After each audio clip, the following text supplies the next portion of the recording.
बिस्मिल्लाहिर्रहमानिर्रहीम।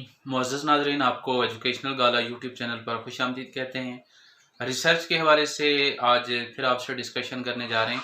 आज हम रिसर्च के हवाले से इंतहाई अहम मौजू को डिस्कस करने जा रहे हैं, वो है रिसर्च प्रपोज़ल। रिसर्च प्रपोज़ल के हवाले से अक्सर स्टूडेंट ने हमसे कहा कि रिसर्च प्रपोज़ल के हवाले से आप एक वीडियो बनाएं, तो ज़ेरे नज़र वीडियो में हम डिस्कस करने जा रहे हैं कि रिसर्च प्रपोज़ल क्या है और रिसर्च प्रपोज़ल के मेन पार्ट्स कौन कौन से होते हैं। सबसे पहले डिस्कस करते हैं what is research proposal. Research proposal basically आपके पास एक डॉक्यूमेंट है जो कि आपकी रिसर्च एक्टिविटी को प्रेजेंट करता है कि आप अपनी रिसर्च एक्टिविटी में क्या करने जा रहे हैं। एग्जाम्पल से इसको समझने की कोशिश करते हैं। जैसे एक इंजीनियर एक बिल्डिंग का नक्शा जो है वो डिज़ाइन करता है और नक्शा डिज़ाइन करने के बाद उस इमारत को बाज़ाब्ता तौर पे बनाना शुरू करता है। देखें, अगर वो बगैर नक्शा बनाए उस इमारत का जो तामीरी काम है उसको स्टार्ट कर दे, तो हम में से कोई भी आदमी उसको माहिर इंजीनियर तस्वर नहीं करेगा। क्यों? चूंकि उसने पहले से कोई पेपर वर्क नहीं किया, उसने पहले से कोई डायग्राम नहीं बनाई और पूरी जुजियात को उसने डिस्कस नहीं किया और ना उसने असेसमेंट की है कि बेसिकली मुझे क्या क्या रिसोर्सेज इस वाले से एलोकेट करने की ज़रूरत है। तो इसी तरह एक रिसर्चर भी जब किसी रिसर्च एक्टिविटी को कंडक्ट करने जा रहा होता है तो सबसे पहले वो एक खाका जो है वो डिज़ाइन करता है। इसी खाके को रिसर्च प्रपोजल कहा जाता है। It is a blue print of your research. ये आपकी रिसर्च एक्टिविटी का ब्लू प्रिंट होता है कि इसको देख के ये अंदाज़ा हो जाता है कि आप बेसिकली आगे इस प्रोजेक्ट के अंदर क्या करने जा रहे हैं। याद रखें, रिसर्च एक्टिविटी एक सुपरवाइज्ड एक्टिविटी होती है जो आप किसी एक सीनियर या किसी एक एक्सपर्ट प्रोफेसर के अंडर आप इसको सरअंजाम देते हैं। आप किसी भी लेवल के ऊपर रिसर्च कर रहे हो, चाहे आप बीएड की लेवल पे हों, एम एजुकेशन लेवल के ऊपर हों, एमफिल और पीएचडी लेवल के ऊपर हों, रिसर्च प्रपोजल का तरीकाकार तकरीबन सेम है। थोड़ा सा इसमें डिफरेंस आपको ज़रूर जो है वो मिलेगा, लेकिन अमूमन जो है सब के अंदर तरीकाकार सेम रहता है। अब हम ज़रा मेन पार्ट्स को डिस्कस कर लेते हैं कि रिसर्च प्रपोजल के मेन पार्ट कौन कौन से होते हैं। सबसे पहले आप जब भी रिसर्च प्रपोजल लिखते हैं तो सबसे पहला आपका रिसर्च टॉपिक आता है। रिसर्च टॉपिक के अंदर चार चीज़ें होनी चाहिए। आपका वेरिएबल होना चाहिए। वेरिएबल के बाद आपने जिस चीज़ को डिस्कस करना है या उसके अंदर टॉपिक के अंदर मौजूद होना चाहिए वो आपकी पॉपुलेशन है। पॉपुलेशन के बाद आपकी जो रिसर्च एक्टिविटी है वो किस टाइप की है, ठीक है, उसको मेंशन करना होता है।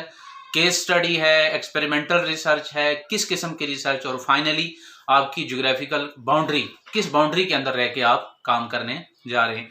ये सारी चीज़ों को जब आप मिलाते हैं तो हमारे पास एक रिसर्च टॉपिक बनता है। उसके बाद एब्स्ट्रैक्ट लिखा जाता है। एब्स्ट्रैक्ट बेसिकली स्टार्ट में नहीं लिखा जाता। एब्स्ट्रैक्ट लिखा तो आखिर पे जाता है, जब आप सारे मरहलों से गुजर जाते हैं फिर फाइनली आप एक एब्स्ट्रैक्ट जो है वो एक निचोड़ जो है वो लिखते हैं। लेकिन जब आप रिसर्च प्रपोजल को प्रेजेंट करते हैं तो टॉपिक के बाद उसको लिखा जाता है, ठीक है। तो लिहाजा इस बात को आपने थोड़ा सा याद रखना है। इस एब्स्ट्रैक्ट के अंदर सारी की सारी चीज़ें मौजूद होती हैं। आपका रिसर्च टॉपिक क्या है, आपके वेरिएबल्स क्या है, स्टडी टाइप क्या है, और आप जो है वो किन किन चीज़ों से डेटा कलेक्ट करेंगे, डेटा एनालिसिस कैसे करेंगे, रिजल्ट्स आपके जो मुमकिन रिजल्ट्स क्या हो सकते हैं, और आपकी इस स्टडी का फ़ायदा बेसिकली किसको होगा। ये सारी की सारी चीज़ें अमूमन एब्स्ट्रैक्ट के अंदर लिखी जाती हैं। लेकिन ये एब्स्ट्रैक्ट जो होता है ये फाइनलाइज नहीं होता, इसके अंदर बहुत सारी चेंजिंग्स होती हैं। जो जो आपकी रिसर्च एक्टिविटी आगे बढ़ती जाती है अकॉर्डिंग टू आपकी जो प्रोग्रेस है उस हिसाब से इसके अंदर भी चेंजिंग आती हैं। अब आते हैं इंट्रोडक्शन की तरफ।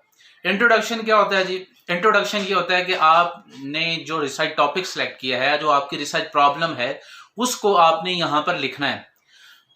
रिसर्च टॉपिक को लिखने के लिए आपने मुख्तसर सी यहाँ पे बात आपने याद रखनी है, डिटेल में हम जा नहीं सकते। आपने ब्रॉड एरिया से आना है स्पेसिफिक एरिया की तरफ। रिसर्च प्रॉब्लम में एक नॉर्म जो है वो सेट किया जाता है, वो ये है कि आप जनरल से स्पेसिफिक की तरफ आएंगे। यानी सबसे पहले आप अपनी उस प्रॉब्लम को जनरली डिस्कस करेंगे, फिर फाइनली उसको नैरो डाउन करते हुए आप शार्पली फोकस्ड हो जाएंगे अपने उस प्रॉब्लम के ऊपर, अपने उस एरिया के ऊपर, अपनी उस पॉपुलेशन के ऊपर जहां पे आप इस रिसर्च को कंडक्ट करने जा रहे हैं। इसको रिसर्च की मेथोडोलॉजी में एक और चीज कहा जाता है, एक इस्तेलाह इसके लिए यूज की जाती है, इसको कहते हैं फनलिंग। फनलिंग बेसिकली लेबोरेटरी के अंदर, केमिस्ट्री लैब के अंदर यूज होने वाला एक इंस्ट्रूमेंट है। अब जब आप इंट्रोडक्शन लिख देते हैं, इंट्रोडक्शन के बाद जो चीज लिखी जाती है वो आपके रिसर्च ऑब्जेक्टिव्स हैं। रिसर्च ऑब्जेक्टिव्स क्या होते हैं कि आप बेसिकली इस एक्टिविटी से क्या चीज अचीव करने जा रहे हैं। उसके बाद अगर आपके रिसर्च क्वेश्चंस हैं तो रिसर्च क्वेश्चन लिखेंगे, अगर आपके हाइपोथेसिस हैं तो वो लिखेंगे। याद रखें, रिसर्च क्वेश्चंस आपके रिसर्च ऑब्जेक्टिव्स से अलाइन होने चाहिए। जो आपके ऑब्जेक्टिव्स हैं उन्हीं से आपने रिसर्च क्वेश्चंस को डेवलप करना है। ऐसा ना ऑब्जेक्टिव कुछ और हो और क्वेश्चन कुछ और हो, तो लिहाजा इस वाले से आपने खुसूसी तौर पे ख्याल रखना है। उसके बाद आपने अपनी सिग्निफिकेंस ऑफ द स्टडी लिखनी है कि आपकी इस स्टडी का फायदा किसको होगा।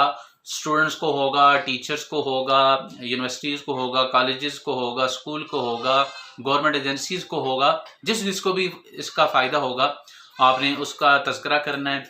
फिर आपने लिटरेचर रिव्यू करना है। यहाँ पे लिटरेचर रिव्यू, जब आप रिसर्च प्रपोजल लिखते हैं तो यहाँ पर इतना डिटेल लिटरेचर रिव्यू नहीं होता, अलबत्ता मुख्तसर सा 3 से 4 पेजेस का आप एक लिटरेचर रिव्यू करते हैं। लिटरेचर रिव्यू क्या होता है, कैसे किया जाता है, ये डिटेल बेस है, इसको हम अलग से एक वीडियो में कवर करने की कोशिश करेंगे। तो बस मुख्तसर सा आप ये सुन लें कि आपसे साबका जितने लोगों ने इस प्रॉब्लम के ऊपर या इससे रेलिवेंट किसी प्रॉब्लम के ऊपर जो काम किया है, आप उसको देखते हैं कि उन्होंने किस अंदाज से काम किया है, किस तरह उस प्रॉब्लम को उन्होंने डिराइव किया है, कौन सी मेथोडोलॉजी इस्तेमाल की है, रिजल्ट्स को कलेक्ट करने के लिए कौन सा इंस्ट्रूमेंट यूज़ किया है, डेटा एनालिसिस के लिए कौन सा टूल यूज़ किया है, डेटा को कैसे रिप्रेजेंट किया है। ये सारी की सारी बातें हमें पता चलती हैं जो आपका लिटरेचर रिव्यू होता है। दूसरों के काम को देख के आप एक अपना माइंडसेट बना लेते हैं कि आपने ऐसे करना है। उसके बाद मोस्ट इंपॉर्टेंट चीज जो है वो आपकी रिसर्च मेथोडोलॉजी है। रिसर्च मेथोडोलॉजी के अंदर बहुत सारी टर्मिनोलॉजीज इन्वॉल्व हैं, उनके हवाले से भी एक अलग से एक वीडियो इंशाल्लाह आप लोगों की खिदमत में हम पेश करने की कोशिश करेंगे। अब रिसर्च मेथोडोलॉजी के अंदर आपने किस बात का जिक्र करना है, आपने अपनी पॉपुलेशन के बारे में बताना है।